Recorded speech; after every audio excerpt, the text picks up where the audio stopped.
आफाक फारूकी अपने नए प्रोग्राम के साथ आपके सामने हूँ। मोटू यकीनन एक ही है जो हाहाकार मची हुई है। मज़ाकरात मज़ाकरात और डील नहीं करेंगे, मगर छुप छुप के डील की हर कोशिश हो रही है और दोनों तरफ से हो रही है, कोई एक तरफ से नहीं हो रही है। लॉबिस्ट लगे हुए हैं जो पीटीआई से भी हमदर्दी रखते हैं और फौज से भी ताल्लुकात हैं उनके।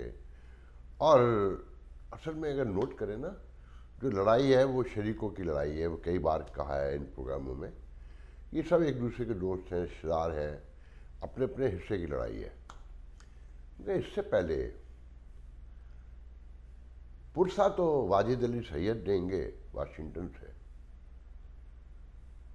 मैं तो बस अपना दुख शेयर करना चाहता हूँ।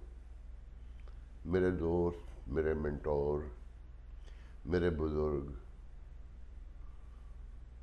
बड़ा एक अजीब बड़ा शायर शायर भी पंजाबी के, एक बहुत बड़ा फिलासफर, सोशल साइंटिस्ट और इंसान दोस्त, सबसे बड़ी बात, डॉक्टर मंजूर एजाज परसों चले गए। परसों भी मैं कुछ ना बोल पाया, कल भी नहीं बोल पाया। यादें बातें जमा करते करते, उन्हें यकजा करते करते, और फिर ये भी कि क्या ये तो पब्लिक की अमानत है, ये व्लॉग में अपने दुख इसमें क्या शेयर करूं। तो अचानक सुबह सुबह मेरे बड़े भाइयों जैसे हैं, दोस्त भी हैं, न्यूयॉर्क में सभी जानते हैं, अमेरिका में उन्हें, वकील अंसारी का अर्ली मॉर्निंग फ़ोन आया कि डॉक्टर मंजूर एजाज चले गए। 27 साल उन्होंने, जिस अखबार को मैं एडिट करता था, पाकिस्तान पोस्ट, 27 साल मेरे कहने पर उर्दू लिखी। कि वो कहते थे मुझे उर्दू छोड़े हुए एक तवील अरसा हुआ, अंग्रेज़ी लिखते थे और अंग्रेज़ी लिखते थे। ये नवाज शरीफ के पहले दौर की बात है, 90s में, अर्ली में, कि मैंने उन्हें उर्दू लिखने पर राज़ी किया था। फिर वो जंग के एक बड़े नामवर कालम निगार बने। पाकिस्तान के पॉलिटिकल सिस्टम में, पंजाब में स्पेशली, कौन था जो उन्हें नहीं जानता था। आज़ादी की हर तहरीक के सुरखैल कह सकते हैं आप एक ज़माने तक। फिर अमेरिका आ गए, वाशिंगटन आ गए, यहाँ पर भी अपनी जद्दोजहद जारी रखी, अपना काम जारी रखा। खैर डॉक्टर साहब, हम जब तक जिंदा हैं आपको याद रखेंगे। और गाहे गाहे कि माँ बाप चले गए, एक सगी बहन चली गई, और इंसानी तारीख है कि इंसान बड़ा बेहया जानवर है, जाने वालों को जल्दी भूल जाता है। आप एक दूसरे से अलग हो जाएं साल 2 साल तो जिंदों को भूल जाते हैं। वो सारी चाहतें, सारी मोहब्बतें और सारी बातें, यादें सब कहीं पीछे रह जाती हैं कि ज़रूरियात ज़िंदगी, उसके तकादे, उसकी मजबूरियाँ और जो लालच है इंसान का, वो ज़्यादा देर याद नहीं रहने देता। वापस आते हैं अपने प्रोग्राम की तरफ। तो बहरहाल लौट कर आते हैं। देखिए, ये जो फौज से इंटरेक्शन था, ग्लोबल पाकिस्तान और आतिफ खान का, जिसे सजाद बर्की की हिमायत हासिल नहीं थी, मगर पार्टी डिसिप्लिन आतिफ खान को रोक नहीं सका। उसकी वजह यह है कि मेरे लड़ाई कहते हैं इस्लामाबाद में कि आतिफ खान को इस्लामाबाद के हाई लीडरशिप जो है उसकी खामोश हिमायत हासिल थी। इसमें जो दिलचस्प बात है, इसको पहले ये नोट करें कि जब आतिफ खान बिगनिंग में डील कर रहे थे, इंटरेक्ट कर रहे थे तनवीर से, और डॉक्टर्स के दरमियान गुफ्तगू जारी थी, तो सज्जाद बरकी को नहीं पता था। अच्छा, जब सज्जाद बरकी को सब पता चल गया तो आला क़यादत को पता नहीं था। एक चेन है वो दर्द की जंजीर का ना, जब जिसे कहते हैं ना, फराज साहब के बकौल के एक सिलसिला है दर्द की जंजीर का, कि पार्टी डिसिप्लिन कोई चीज़ नहीं है कि एक ने गलती की फिर दूसरे ने भी की। जब गलती सामने आ गई तो पता चला कि अंदरूनी तौर पे हिमायत हासिल थी आतिफ को, और जब सामने आ गई तो हिमायत हासिल है। क्योंकि आतिफ कल एक पीटीआई के ट्रोलर के व्लॉग में थे, क्योंकि ये लोग वैसे तो टेलीफोन भी नहीं उठाते मगर अपने बंदे का उठाते हैं, क्योंकि जहाँ क्रिटिकल सवाल ना हो, जहाँ साथ साथ आपकी जद्दोजहद की तारीफ हो, जहाँ आपको अप्रिशिएट किया जाता हो सिर्फ। और अच्छा, साथ में वो विलागर मोहतरम कह रहे थे कि अब ये तो हो गई तारीफ, अब वो तनकीद पर आते हैं। कोई तनकीद नहीं की उन्होंने। असल जो बात है वो नोट करने की है कि जो आतिफ ने मोस्ट इम्पॉर्टेंट बात कल विलाग में बताई कि जी जो जाने वाले उस्मान है मलिक और सारा बिलाल और मोहतरम जनाब डॉक्टर मुनीर, उनसे जो ISI DG ISI ने कहा, एक तो मेजर जनरल थे जो एनालिस्ट कहलाते हैं, जो मेजर जनरल उनका नाम भी आ गया है शहाब समथिंग, और वो एनालाइज करते हैं, एनालिस्ट हैं वो बेसिकली, और दुनिया की हर फौज में होते हैं। तो जो ISI ने के चीफ ने गुफ्तगू की वो बहुत दिलचस्प है कि देखें, हमें बिल से तो कोई फ़र्क पड़ता नहीं है, हम तो इम्यून हो चुके हैं इस तरह की आप लोगों की बातों से, मगर जब वो उल्टी सीधी बातें होती हैं तो जो जवान लड़ रहे हैं उनका मोरल ख़राब होता है और उन पर असर पड़ता है। या आपके मुल्क की फ़ौज है, आपके लिए लड़ रही है। फिर वहाँ पर अहमद नूरानी के भाइयों का जिक्र भी हुआ, जिस पर वो साफ मुकर गए। उनका देखें, हर इल्ज़ाम हम पर आ जाता है, पुलिस भी तो है और दीगर सिक्योरिटी के इदारे भी तो हैं, मतलब सब इन्वॉल्व हैं लापता करने में, मारने में, मार के खड्डों में फेंकने में। तो बताए तो कोई नतीजा नहीं निकला, मगर आतिफ कहते हैं कि वो आइंदा भी ऐसी एफर्ट करेंगे। और साथ में बहुत दिलचस्प बात उन्होंने की कि 26 नवंबर को जो एफर्ट हुई थी और जो कोऑर्डिनेशन हुआ था फौज के और पीटीआई के दरमियान, वो द मोस्ट सीरियस एफर्ट थी उस वक्त तक की। और ये भी एक बहुत सीरियस एफर्ट थी हमारी तरफ से तो थी, हम तो पहले से चाहते थे, मगर फौज ने भी बहुत मोस्ट एफर्ट सीरियस की है। और उनका लहजा करता था वो फौज को अप्रिशिएट कर रहे हैं। अच्छा, उन्होंने तनवीर की इतनी तारीफ़ें की कि बिल्कुल ऐसा लग रहा था कि इनकलाब का बानी वो है और उसकी बहुत जद्दोजहद है और उसका बड़ा वर्क है पीटीआई के लिए। वो फ़ौज का कम बता रहे थे, अपना साथी ज़्यादा बता रहे थे। तो कुछ कहने वाले तो ये भी कहते हैं कि आतिफ के ख़िलाफ़ वहाँ पर कोई इंक्वायरी खड़ी करने की जा रही है। मैं नहीं मानता। किस किस्म की इंक्वायरी करेंगे कि जी वो पहले 3 साल वहाँ रह चुके हैं, खान की हुकूमत में अमीन गंडापुर के साथ रहे हैं, अमीन गंडापुर वफाकी वजीर था और उसका बड़ा असर था KPK में। तो वही झूठी सच्ची कहानियाँ ले आएंगे अगर लाएंगे तो, मगर मेरा दिल नहीं मानता। देखें, असल बात यह है कि जो बिल आ रहा है उसकी वजह से पैनिक तो है फौज, इसमें तो कोई दो राय नहीं है ना, और पैनिक होकर उल्टी सीधी हरकतें भी कर रही है। यहाँ तक कि एक साबिक वफाकी वजीर और फौज के इंतहाई करीब, कल रात उन्होंने मुझे मैसेज किया और पूछा कि इंडियन कॉकस किसके साथ है, और फिर खुद ही जवाब भी दे दिया, कांग्रेस में इंडियन कॉकस, कि पता चला है कि वो बिल के साथ है। पहले बिल के साथ भी सबसे, जो आपके कॉकस में तो 8-9 लोग हैं और वो एक ड्रामे के सिवा कुछ होता ही नहीं है वो कॉकस आपका जो है। मतलब उस कॉकस की क्या हैसियत होगी जिसमें वो लोग शामिल हों जिन्हें आप ये यकीन दिला के लाए हों कि कश्मीर के इशू पर, इंडिया के इशू पर हम आपको कभी बॉदर नहीं करेंगे। तो आपने सिगरेट के इशू पर कॉकस बनाया है, आपने माइनॉरिटी की हिमायत के लिए कॉकस बनाया है, या किस कंपनी के लिए बनाया, पता तो चले ना।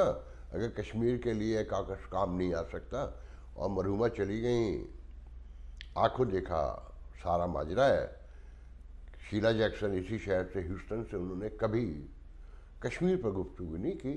हाँ, बंगालियों के कहने पे पाकिस्तानी फौज के खिलाफ ग्रुपबाज की थी, और सबको पता है ये बात।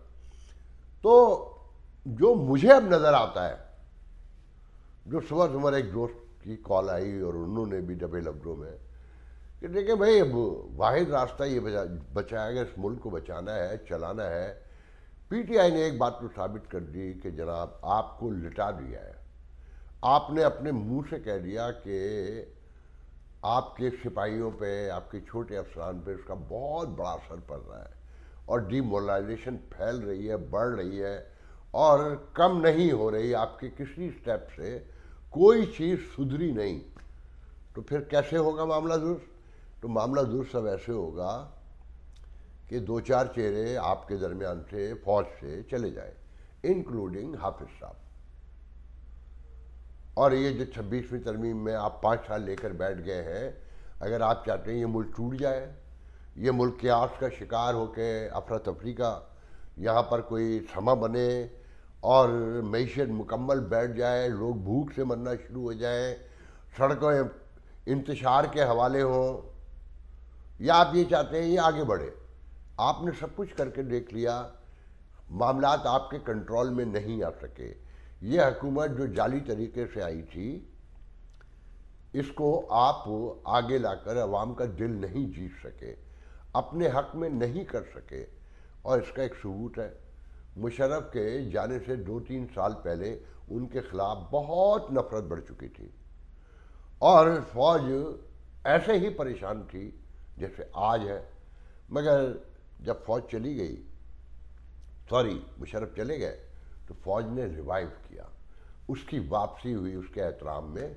और फिर जब आप बैठकर ये खुद मानेंगे कि देखें 2018 में तो हमने आपको इलेक्शन दिया था, आप अंदाज़ा लगाएं कि पीटीआई के जाने वाले ग्रुप से कहा जा रहा है कि देखें 2018 में तो इलेक्शन हमने आपको दिया था ना। तो आपकी इज्जत तो तकरीम कोई करेगा? आपको कोई पूछेगा? आपको कोई सलूट मारेगा? जो जिसने ओथ लिया है वो भी पता नहीं किस दिल से मारता होगा और कितना परेशान होगा आपके रवैये पर। तो बेहतर यह है कि 2-4 लोग चले जाएं अब बमैस साहब के, और इस मुल्क को बचा लें, इस फौज को बचा लें। और यही एक बेहतरी का वाहिद रास्ता है। अगर ये नहीं गए और ये मजाकरात के डोल डालते रहे और ड्रामे करते रहे, क्योस बढ़ाते रहे, इससे पीटीआई को नुकसान नहीं हो रहा, इससे आपको ज़्यादा हो रहा है। तारीख में आपसे ज़्यादा सवालात होंगे, इमरान खान से नहीं होंगे। इमरान खान तो जेल में है, या आतिफ खान से भी नहीं होंगे, कि वो तो बज़ाहिर तो बेहतरी के लिए बात कर रहे हैं ना। तो बेहतर यह है कि ये फैसला कर रहे आप, और सियासतदानों को भी अकल से काम लेना चाहिए। अब आप देखें ना कि यही इमरान खान जब तक हुकूमत में थे ज़ीरो थे, क्योंकि ये लर्निंग है फौज के लिए भी, इस्टेब्लिशमेंट के लिए भी, कि इमरान खान ज़ीरो हो चुके थे। इनके अपने लोग कहते थे कि अगले इलेक्शन में एक वोट भी, एक सीट नहीं लेंगे। और नवाज शरीफ जो वोट को इज्जत दे रहा था वो छाया हुआ था। मगर जिस दिन उसने जमहूरियत को धोखा देकर अपने घर में बुला के कमरा बंद किया और जमहूरियत की चीखें सुनाई दी, उस दिन से नवाज शरीफ, उसके ख़ानदान की टके की कोई आबरू इज्जत नहीं बची है, क्योंकि उसने जमहूरियत की आबरू लूटी 2023 के इलेक्शन में, 2024 के इलेक्शन में आबरू लूटी बाकायदा। और जिस ढिठाई से जमे हुए हैं, और मतलब कौन ज़्यादा ढिठाई दिखा रहा है दोनों में से, कि इस्टेब्लिशमेंट या नून, ये अल्लाह ही बेहतर जानता है कि ढिठाई किसकी बड़ी है। मगर ये जहन में रखें कि अगर ये मुल्क बचाना है तो इस हुकूमत को भी जाना है, आर्मी चीफ को भी जाना है, और 2-4 कौन कौन जाएंगे वो मुझे नहीं पता, मगर जाना है आईएसआई के साथ, क्योंकि पिछले वाले तो चले गए, नए वाले किसी ने तो आके बैठना था। मैं नहीं समझता कि इनका कोई, वो फैसल नसीर का मेरे इल्म में नहीं है कि कितना झूठ है कितना सच है। और जैसे मैंने कल कहा ना कि उनको पीछे कर दिया गया है, तो हर नया आने वाला अपनी नई टीम लेकर आता है, मगर जो हालात हैं वो ये बताते हैं कि जितनी जल्दी इस पर अमल कर लें, फैसला कर लें, ज़्यादा बेहतर। लोगों ने वीलॉग देखा है मोहतरम जनाब आतिफ खान का, उसमें उन्होंने इकरार किया है कि वो टर्की भी गए और कुवैत भी गए, दुबई गए, और अर्दोगान से मुलाकात होते होते रह गई। तो आप लोगों को याद है कुछ दिन पहले मैंने कहा था कि पीटीआई जो मुस्लिम वर्ल्ड है उसमें काम कर रहा है, और आपको बताया गया था कि जी मेरे ज़राए कहते हैं कि सऊदी अरब में दो को छोड़ के, शहजादा सलमान और एक उनके नाइब है शायद, उन दो को छोड़ के पूरी क़यादत जो है वो इमरान खान के हक़ में है। तो इंटरनेशनल डिप्लोमेसी का भी उन्होंने जिक्र किया। अच्छा, फिर ये बिल अगर पास हो गया बाइंडिंग के साथ, वक्त तो मैं नहीं समझता कि बात वहाँ तक जाएगी। बात उससे पहले दबाव पड़ना शुरू हो जाएगा कि जैसा मैंने कहा है कि दो चार लोग चले जाएं और इस मुल्क की इज़्ज़त बचा लें, इस मुल्क की इकॉनमी बचा लें, इस मुल्क का पीस बचा लें। उससे पहले यहीं से होगा जो कुछ होगा। और ये हर जहन के हर खाने में रखें कि पाकिस्तान की सियासी, फौजी, माशी किस्मत का फैसला चीन में नहीं होगा, अमेरिका में होगा, और इसी साल होगा। और जो होना है वो आने वाले दिनों में, अब वो दिन दूर नहीं है। हम बहुत कुछ देखने जा रहे हैं, मगर मेरा कहना ये है कि कहीं और से दबाव आए, आप पहले से ऐलान कर दें या पीटीआई के साथ बैठ जाए, उन्हें बता दें कि मैं 3 साल का टेन्योर पूरा करूंगा जो इस कमिंग नवंबर में पूरा हो जाएगा, और बाइज्जत तरीके से चले जाएं। मेरिट की बुनियाद पर आप नए आर्मी चीफ को मुंतखब कर लें और ये मामला नए इलेक्शन की तरफ चला जाए। और वो जो सज्जाद बरकी ने कल अभी पिछले हफ्ते मेरे प्रोग्राम में एक इंटरव्यू में कहा था ना कि जी हमें पता है कि किस सहाफ़ी ने मिलाया, उन्होंने सहाफ़ी का नाम भी बताया था कि लंदन में किसने मुलाकात करवाई थी, मोहसिन नकवी, पूरी चेन। तो अब शहबाज गिल ने भी कल कहा है कि उसे कहा गया है कि हम आपको बिठा सकते हैं आर्मी चीफ के साथ, और सुहेल वड़ाई जो है वो आपको आर्मी चीफ तक ले जा सकते हैं। तो बहुत सारे चेहरे बेनकाब हो रहे हैं कि कैसे कैसे प्लेयर आ गए, खिलाड़ी आ गए हैं, काम क्या है, कर क्या रहे हैं। तो इससे तो मुझे नहीं लगता कि ये मुल्क कोई ज़्यादा देर स्मूथली सरवाइव कर सकता है, या इस बेकरारी और बेचैनी के आलम में भी तादेर चल सकता है। हर चीज़, हर मामला ख़राब हो चुका है और तेज़ी से ख़राब हो रहा है।